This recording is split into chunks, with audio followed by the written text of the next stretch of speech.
Welcome to the History of Allandale talk developed for the Springhouse Community. And we are going to go through the history of Allandale, the very specific area of Jamaica Plain. It's a bit of a hyper-local history. My name is Gretchen Grosier, and I will be giving the talk today. Let's get going.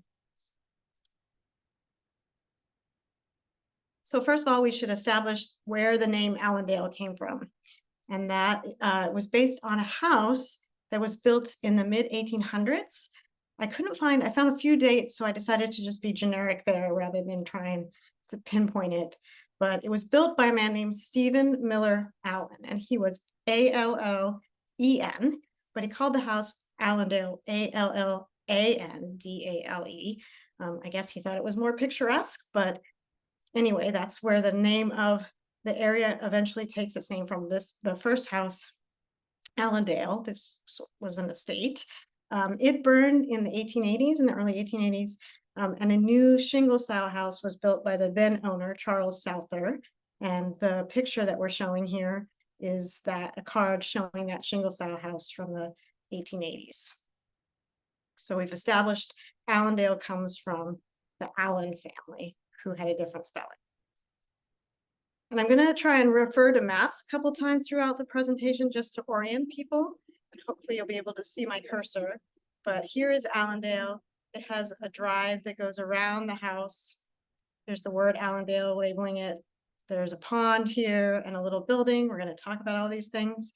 And I'm trying to sort of stick to the area bordering Allandale Street or bordering the Allandale property. So we'll talk a little bit about what's going on down here as well. But we're not going to go across the street. You can see the president and fellows of Harvard College have got a big chunk of land over here. But yeah, I'm trying to sort of focus the talk. So we're going to try and stick to the immediate area of Allandale and things that have that name. But we should go back to the very beginning.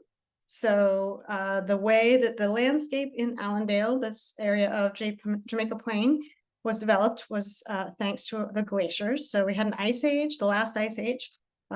Glaciers covered the whole area, and as they receded, they pushed things around. So they left behind drumlins, and drumlins are sort of areas that are uplifted and hills, basically. And we are on a hill here at Allandale, and also kettle ponds. So they scooped out the land, and that filled in with water.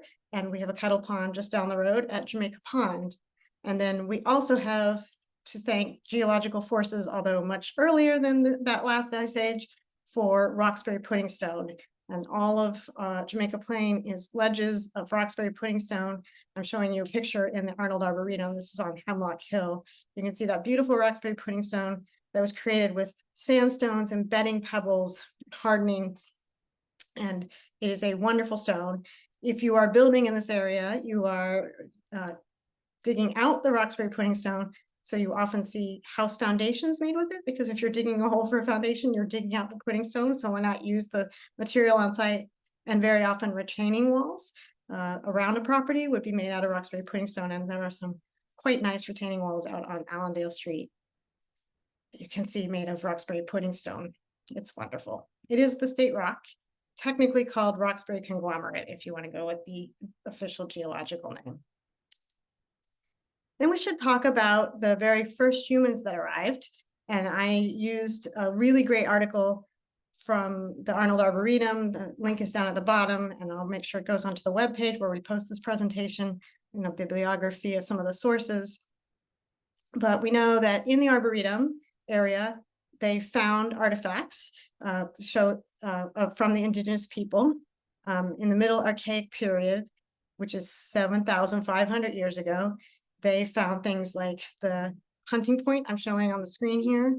And those artifacts really indicate that there were people passing through. They were hunting, they weren't sort of settling, but people did settle, or at least come and stay for a while in sort of a seasonal camp. And that would have been 3,000 to 1,500 years ago in the woodlands period.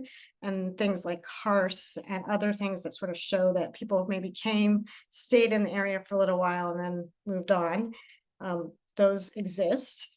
Those artifacts were found. And then we do know that when Europeans arrived in 1630, or the 1620s to 1630, for settling the Massachusetts Bay Colony, they knew there were people, Massachusetts people, who were settled at the mouth of the Neponset River down in Dorchester and the Charles River here up in Boston. And they were sort of living there, not probably again full-time. They would come in the summers and then retreat inland. In the winters, they moved with the season still. And then, of course, we can all appreciate these days that unfortunately the Europeans arriving brought pandemic and wiped out a large portion of the indigenous population in the area. So let's talk a little bit about the colonial era and what was going on. So the Europeans have finally arrived. In the 1630s, one of the founding families of Roxbury, and Jamaica Plain was part of the town of Roxbury. And that went from what we think of as the neighborhood of Roxbury today, all the way out to Dedham, the next town over. So very big town, bigger than what we think of today.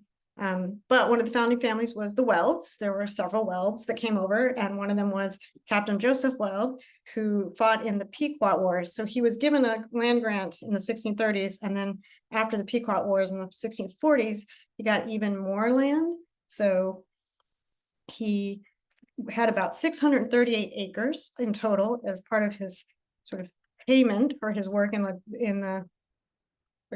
the Pequot Wars.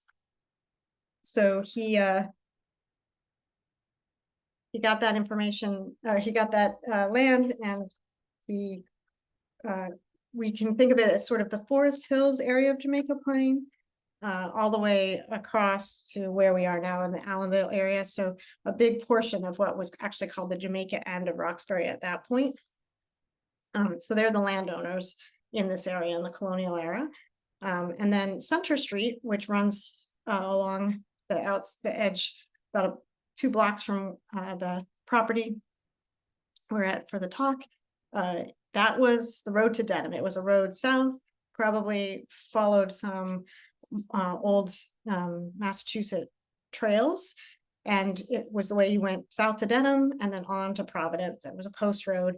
And so by 1662, it is officially labeled as Center Street, and that's its founding day in the street directory for the city. So it's been there for quite some time. It's always been a way to travel through Jamaica Plain and on to places south.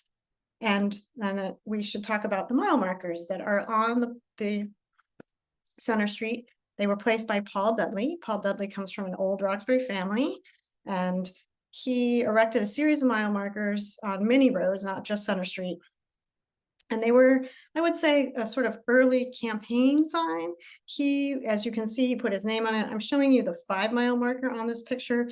It's down in Monument Square in the center of JP, and it's 5 miles into town, so into Boston proper, and would have been measured from the townhouse, which we know today as the Old State House. But he put his names on these.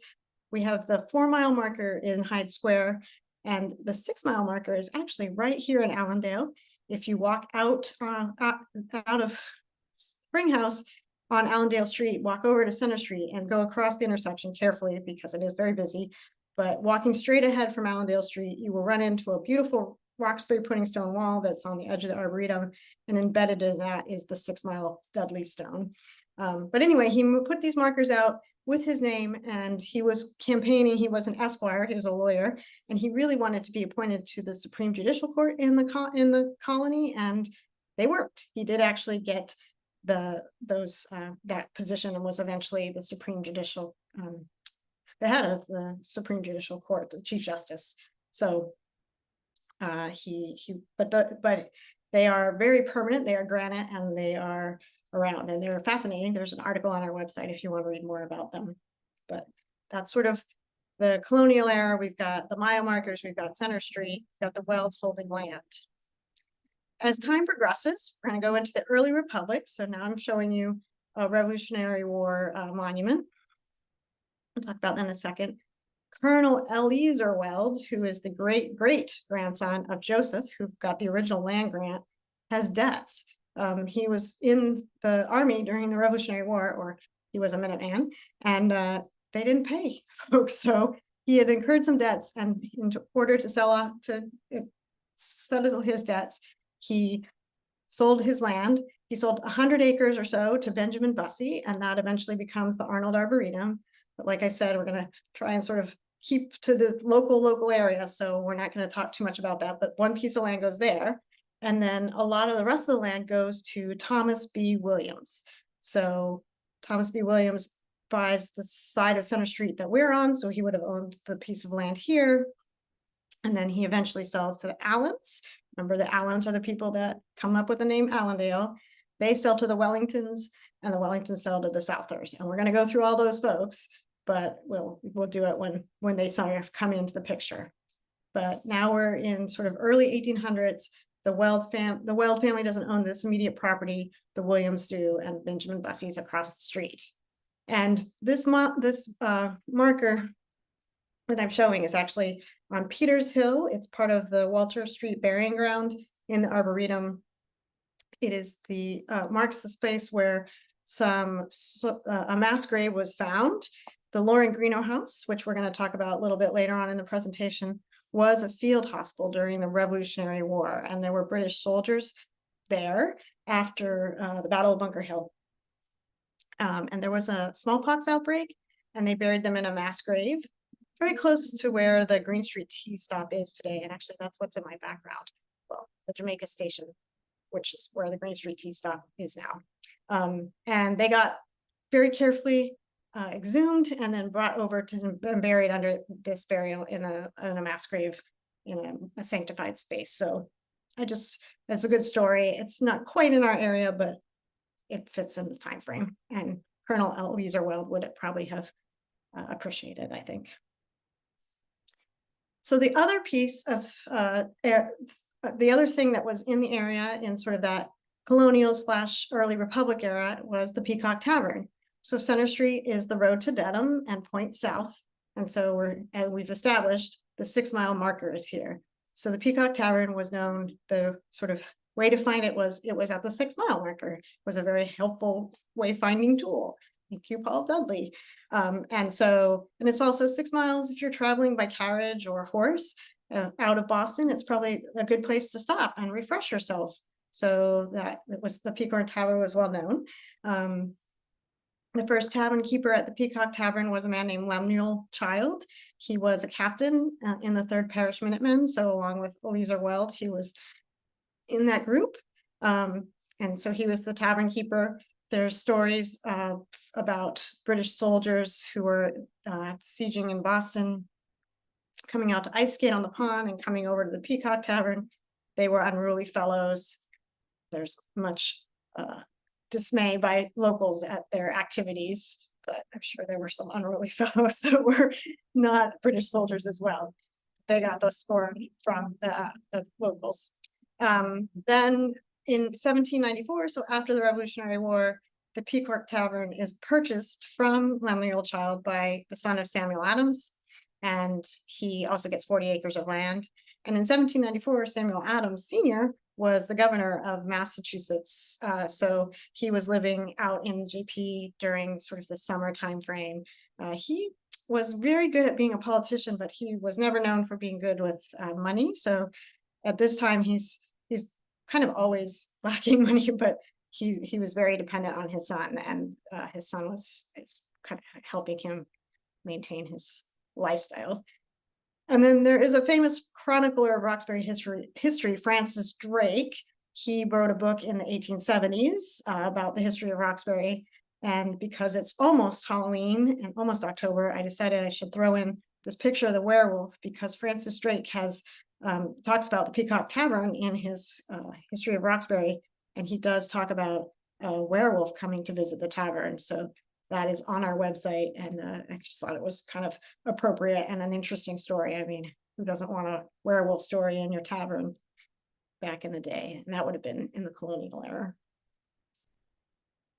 And then I also wanted to just bring this group of people up, these two people specifically. They're the colonial and early Republic era people. This is from a book called The Annals and Reminiscences of Jamaica Plain by Harriet Whitcomb Manning that was published in the late 1800s. And she mentions that Governor Adams, when he came out, had brought one of his enslaved individuals, who was called Old Peter. He lived to be 100, so he was definitely old. And he would have been enslaved by Samuel Adams, and then, but possibly by the time they came out to the Peacock Tavern, he should have been freed. Slavery had been abolished in Massachusetts, although many enslaved individuals sort of just kept working for their enslavers. It's unclear whether they paid them. So there is a group called Hidden Jamaica Plain, who are looking into this hidden history of Jamaica Plain, these enslaved individuals. And then Peter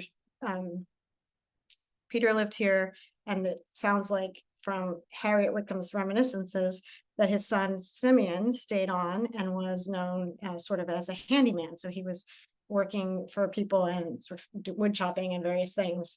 And then they were well liked, and their bodies were laid to rest up here. So we have these hints about these folks, but they are the kinds of people who were not always featured in histories back at the time they were living. So we're hopeful that we're going to uncover more about them now.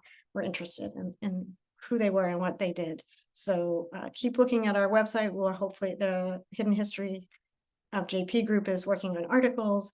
There'll also, I hope, be a tour at some point in the near future, in the next year or so, and other activities. So watch this space. All right, let's move up in time. So we've done the sort of after the Revolutionary War. Now we're going to go, this map is from 1884. So we're going to talk more about the Victorian era. Now you can see that the Williamses are still down here below the house. So the Welds sold to Thomas Williams, but by now the Southers own Allandale. And so the house looks pretty similar. There's still some outbuildings. Allandale Street really only exists as a way into the Allandale property. There's sort of a dotted line heading off into the distance. You can see across the street, the Arnold Arboretum has taken shape. It's no longer just blank land. You can see Olmsted's landscape design is coming into play. And there are some more houses along Center Street where there was just open land. So things are developing. So for the Allandale estate, the Welds, as I mentioned now, have sold to the Williams, who sold to the Allens, and then the Wellingtons bought from the Allens, and they eventually sell to the Southers. So we're going to talk a lot about the Southers, and we'll talk about the Wellingtons as well. But the Souther estate, by the point that they buy it, is about 20 acres. There was a grand house that was on a terrace. So it's not exactly contiguous with the Springhouse Community buildings now. It was a little further back to the side. But in general, in the same vicinity. And then there were also Roxbury pudding stone quarries nearby. So you can see those shelves near here. And then the Southers had greenhouses. They had a stream that had a spring house at the source, and we're going to talk about the spring house, obviously. And they had a pond at some points too. And remains of the outbuildings from the estate are still in Allandale Woods. There's an archaeological survey by the city archaeologist Joe Bagley, and he outlines all of these buildings. They're not just from the Allandale estate, they're probably from the Williams estate and other, the Bradagee estate, so other buildings, but there are those remnants of those outbuildings. Because if you have an estate of this size, you have needs for horse stables for your horses, and if you're, you've got greenhouses and gardening going on, there's all the need for sheds and things like that. So those don't necessarily make it onto a map, but they would have been here. Ice houses as well, possibly, yeah. So again, there will be a bibliography when we post this online, so definitely check out the Joe Bagley archaeological survey. It's kind of fascinating. And then this painting that I'm showing you is not actually right here. The street here, let's see if I can get my pointer, is May Street. So it's actually one hill over, sort of more Moss Hill. This is the Jamaica Pond here in the distance. But I wanted to give you a sense of, this was painted in 1840. And so you can see sort of there's some very clear agricultural activity in the foreground. You can see big houses and sort of that estate ethic, but it's still pretty rural. In the very far distance, you can see downtown Roxbury down there. There's a smokestack, but there's also a nice rainbow. So I just wanted to sort of give you a sense of why people were moving here and what it was like, how very agricultural and idyllic it was. So let's talk about the Southers. The Souther family is the patriarch is John Souther. He's born in 1816 in South Boston, raised in South Boston. In his early 20s, he goes to Cuba. He's decided that he has sort of a mind for machinery. He's going to learn he goes to work in a foundry to learn how to make sugar mill machinery. And his idea is that he's going to come back to the States and that will be his occupation. He'll make sugar mill machinery, which was a good thing to be in.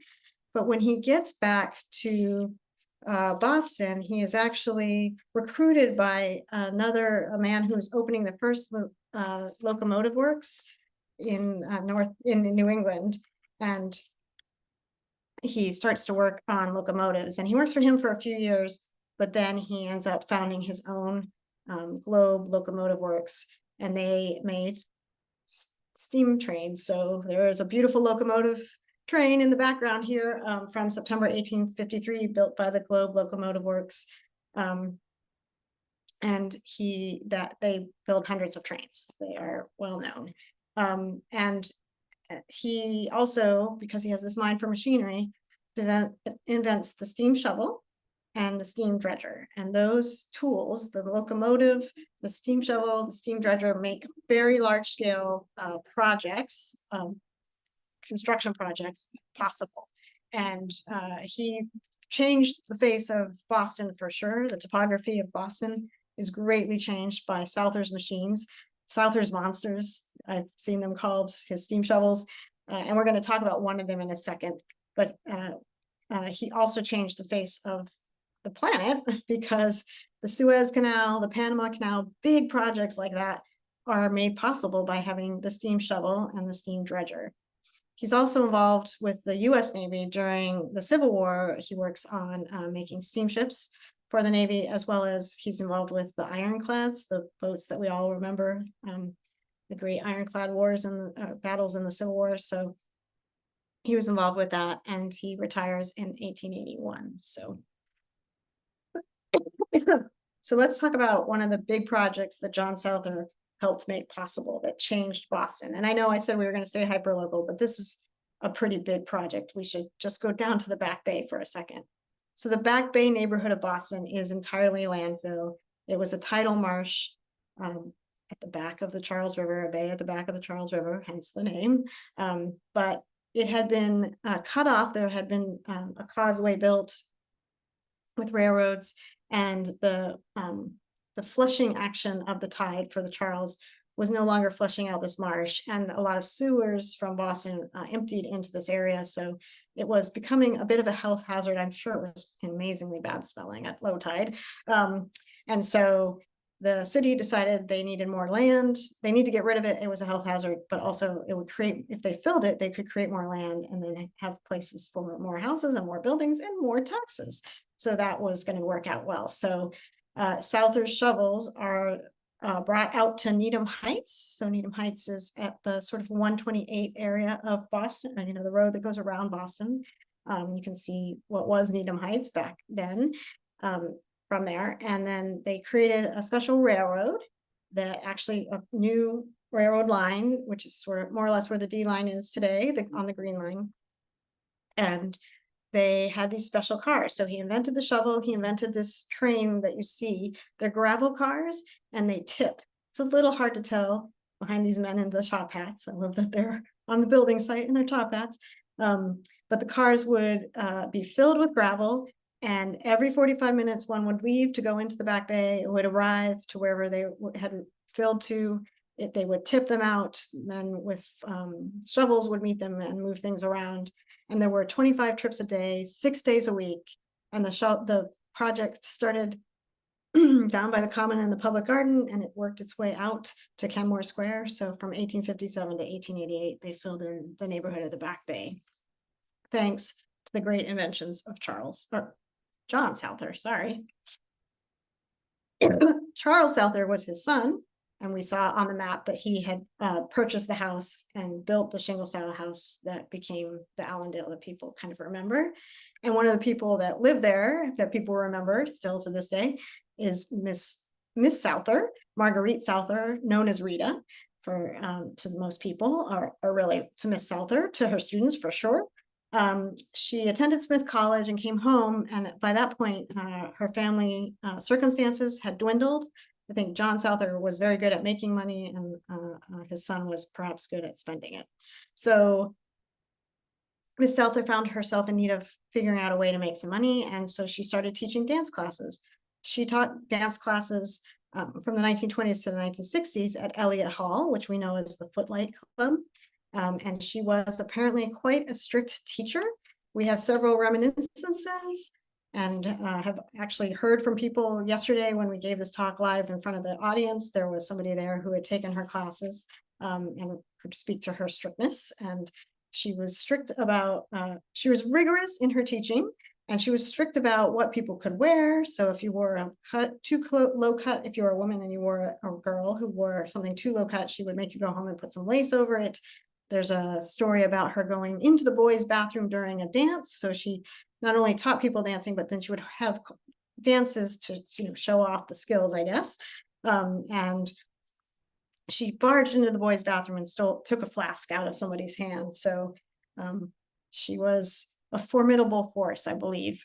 And she was the person who, she was a member of the Jamaica Plain Tuesday Club, and that was a women's club. And you can see in this image, this is a 50-year anniversary surprise party, special party for her after the purchase of the Loring Greeno Club. So the Loring Greeno House. The Loring Greeno House was put up for development. The Greenos, the last Greenos that lived there, were going to sell to a developer, and the ladies of the JP Tuesday Club thought that would be a shame to lose this beautiful 1760 Georgia Revival mansion. So they started to raise money, and Miss Souther put up the collateral to secure the mortgage to save the Loring Greeno House. That happened in 1924. So this celebration here is in 1974, so not too soon before she passed away. She's the one in the middle with the corsage right here. One story I like about Miss Souther is that after the Loring Greeno House was complete, they did a bunch of they bought it, they saved it, they did a bunch of renovations, including installing some apparently quite expensive chandeliers. And there was a fire at the Loring Greeno House, and Miss Souther went trying to run into the building to save the chandeliers, and the firefighters had to stop her from doing that. She eventually decides to retire and leave the house. I've heard from a few people that it was sort of falling upon disrepair. It was a lot to keep up, and she was in her 90s by that point. She, in 1970, moved down to Longwood Towers in Brookline, and she sold the house to the Faulkner Hospital. The Faulkner Hospital had plans to expand across Allandale Street into the area that was Allandale. They knocked down the shingle-style house, and we'll talk about that more later. But we should also talk about Allandale Spring water. So there's a spring on the property. It's actually Thomas Wellington, who was one of the intermediate owners. So Weld to Williams to Wellington, a lot of W's. And it's Thomas Wellington, who's a merchant who sees the value of the spring. And so he starts to bottle the spring water. And he was marketing it. I'm showing you one of the many advertisements you can find for Allandale Spring water. This specifically speaks to having had it tested and how free of everything it is. It was very good quality. It was soft and it was tasteless, and so that's always good when your water doesn't taste like something that it shouldn't. And they definitely have an idea that it's very medicinal, and we're going to see another advertisement that speaks to all the various things it might have cured. You could buy it wholesale, so you could just get bottles or jugs, and in the lobby of Springhouse there's a big jug, and I'm going to put a picture of that up since I didn't have it for the presentation on the website when I put this link up for the presentation video. You could buy it in barrels, but you could also come up and visit yourself. You were encouraged to come up if you wanted to get some water. And I'll show you, this is the Springhouse as it was in that time frame where they were selling Allandale spring water. You can see, you can read here. You would come up and you could go up to the Springhouse. There's sort of windows and counters, and you could get your water. So it was a day trip if you wanted to come out. You can see here in capital letters all the exciting things that could be cured: kidney infection, kidney complaints, catareh, which are one of those old-timey words, as well as dyspepsia, and skin diseases. It could cure everything. Don't know how scientific that was, but people believed it. And one of the things I like about this card this is a card that's up on Digital Commonwealth. Shows you the picture on one side, and it tells you, what you'll find if you come up to Allandale Mineral Spring, and it tells you how you would get here. And you would take the horse cars, so you would take a horse-drawn trolley out from Tremont House, which was in downtown Boston, and you could come out to the Soldiers Monument at Jamaica Plain and get off there, off the trolley, and then there would be carriages to bring you up to the Springhouse here at Allandale. So, and that Springhouse, the Southers, it stopped being a commercial concern, but there was a Springhouse still. The building was still there, and so on the winter scene here is the Springhouse after the Allandale House is knocked down. This is from the from the city archives. They have a picture of it. And then on the restaurant, when the Springhouse Community was created, they restored the Springhouse and made it look quite lovely. So it's still there. You can walk over and see it. Maybe not when it's raining outside. All right, let's move into the 20th century. So now our Allandale House is owned by Channing Souther. So that was Rita Souther's brother and Charles Souther's son.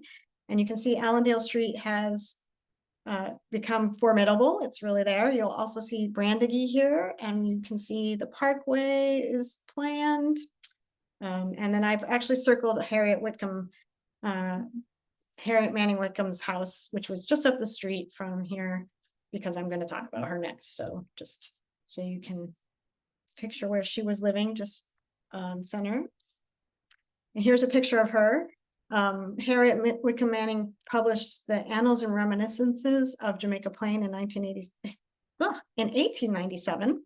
It was based on a lecture that she gave to the JP Tuesday Club. She was descended from the May family, which is another one of the very old early Roxbury families, one of the founding families. And she lived up at Center and Greenhill Road. And Greenhill Road, we now know today as Whitcomb Avenue, so named for her family.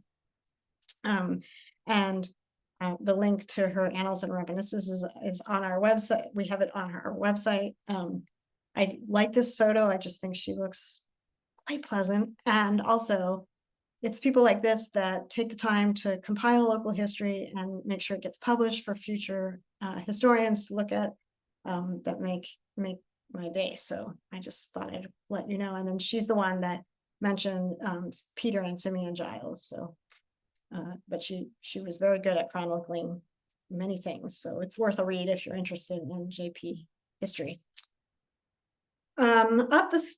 Up the street was the Brandegee estate. And so this was an estate that's more, sort of 20th century. William Fletcher Weld, who is another descendant of that Weld family that was early on in this area. He is the owner of the Black Star Line, a steamship company, and he makes quite a fortune, and he ends up buying more land in this area.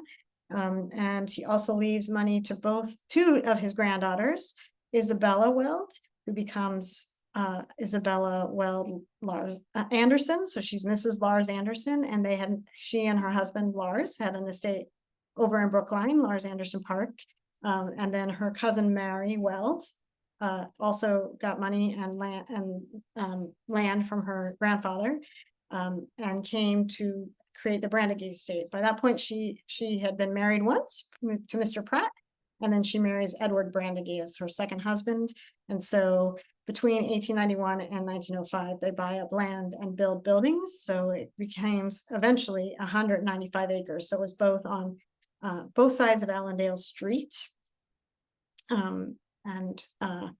The house is a 79-room Georgian Revival house. You can see the front of it here. It is quite large, and it had Italian gardens. They were designed by Charles Platt, who was a collaborator quite often with the Olmsted brothers, was very well known for creating very formal Italian gardens.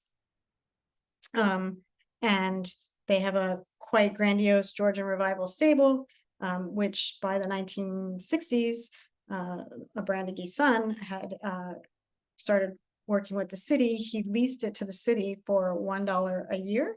And it was used by the Boston Police Mounted Unit. So the police horses were stabled there, and they were there until 2009. There's a local photographer named Richard Wilkins who captured sort of the last few months of the Boston Mounted Police Unit, and so he very generously allowed us to put his images on our website. So we have a photo gallery of that. In 2009, the K9 unit was still using the stables. I haven't been able to determine if they're still over there or not. I think they may have moved off the site. But I also wanted to tell you this story about Juno. Juno was in the gardens at the Brandegee estate at the end of a long drive. And Mary Pratt purchased her in Rome in the 1890s. We know she was in the Ludovisi Gardens, so the Ludovisi Palace Gardens. And there's a picture of her there in 1890. And then Mary Pratt came by and bought this very enormous statue. She's 14 feet tall. She weighs tons. And she bought her and had her shipped to Boston. So she arrived in Jamaica Plain in 1901 and was in their gardens. But you can see the weather was taking a toll. There's some pink stuff going on down here. So she was purchased anonymously for the Museum of Fine Arts and moved there in 2012. So they have a whole website about figuring out how to move the statue, and she was moved very carefully over to the MFA. And then she's so large that they had to put her in through the roof. It is the largest classical statue in North America. And then they had a conservation process where they actually had her in a room that was separated from the public by glass, but you could go and watch her being conserved. And then on their website, they have chronicled all the sort of steps of their conservation. And now if you go see her, she has a nose. Hopefully you can tell in the image that she doesn't have a nose when she was in the garden, but she has one now. So I just think it's pretty impressive to buy the biggest classical statue in North America and put it in your garden. Brandegee Estate still exists. It's being rented out. It's owned by the family trust, and it is rented out right now to Dana-Farber. It's used as offices. All right, moving along in the 20th century, you can see on this map, and all of the maps come from Atlascope, which is a wonderful tool that the Leventhal Map Center has on their website. You can see people have sketched in. They're starting to develop. The Massachusetts Homeopathic Hospital owned the land behind the Faulkner, but clearly they're not going to use it, and they're going to create all these drives and streets. And you can see the Faulkner Hospital has increased in size and footprint, but the Southers are still over here at the house, more outbuildings. So I think these are more greenhouses. And the Brandegee estate, here's the upper part where the house is, and then this lower part, there's lots of little buildings here. Those are, greenhouses and outbuildings like I was talking about, which that eventually becomes part of the Allandale Woods. And the home for the Italian home is up here as well. So new neighbors moving in the 1920s.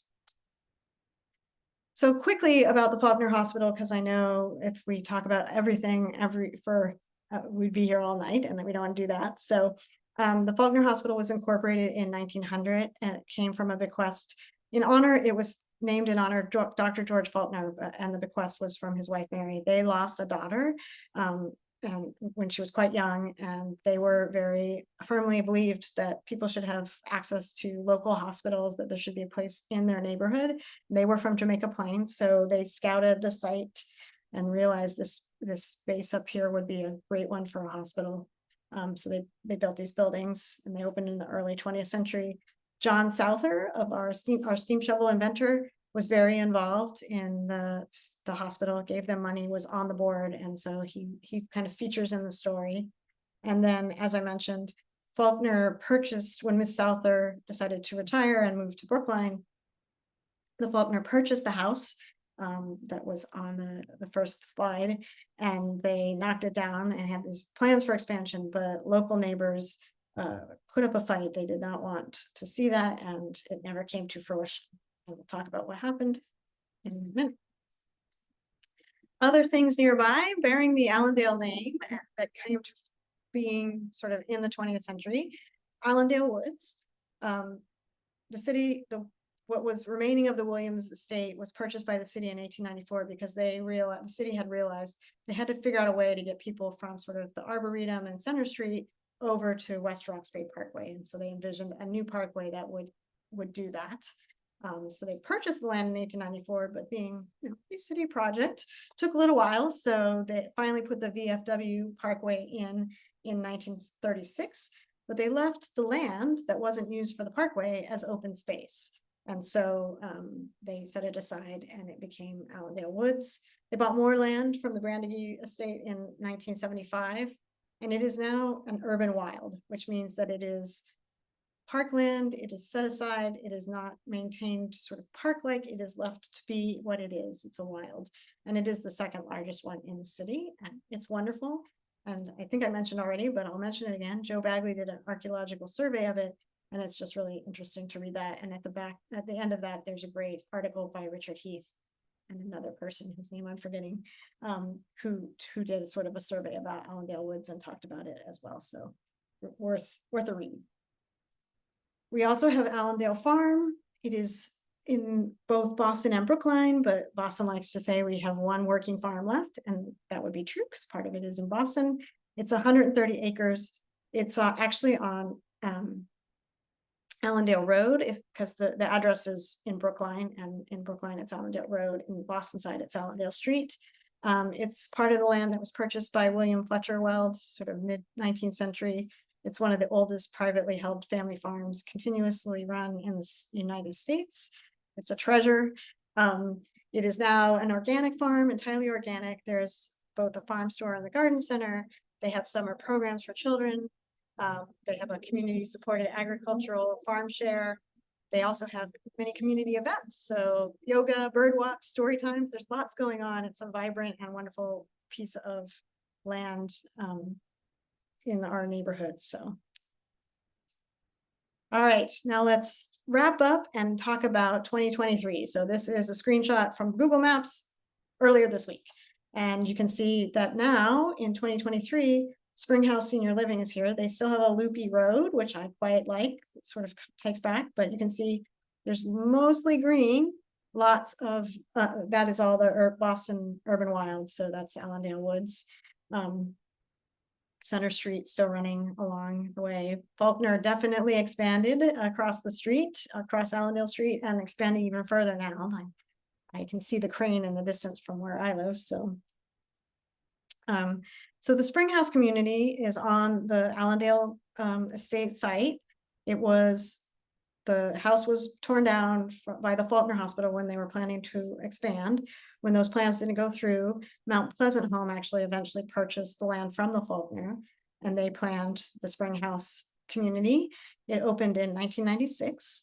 And just for the benefit of people on the Zoom, because the people who are in this room with me know that what's going on here, but it is a community that offers independent living, assisted living. They also have memory support care, and that memory support care is in Allen House, and that is ALLEN, like the original family that built and named Allandale, who were EN, even though they used AN in the title of their building. So it's a nice full circle moment, I think, to end with Allen House. I wanted to just say thank you to all the people who helped put this presentation together, even though they didn't maybe know, but they've posted great resources. And so here they all are, including Digital Commonwealth, which is a wonderful repository of images, and Atlas Scope, which is a great way to search the space and the different maps over time. And then I also want to give a shout out to Catherine Dibble, who really facilitated this talk coming together. So with that, I will thank you all for coming. Please check our website for lots and lots of information, jphs.org. You can get in touch with us by emailing us at info@jphs.org. I'd encourage everybody, if you don't already get our monthly newsletter, sign up at our website for that. It's on the front page. We have several great events already planned for the fall. There's one about maps. There's a book talk. We'll be working on setting up our annual member event. So if you're interested, we'd love to have you as a member. You can also do that from our website. All of our talks and tours and everything that we do are free and open to the public, and it's the members that make that possible. So thank you all and have a lovely evening.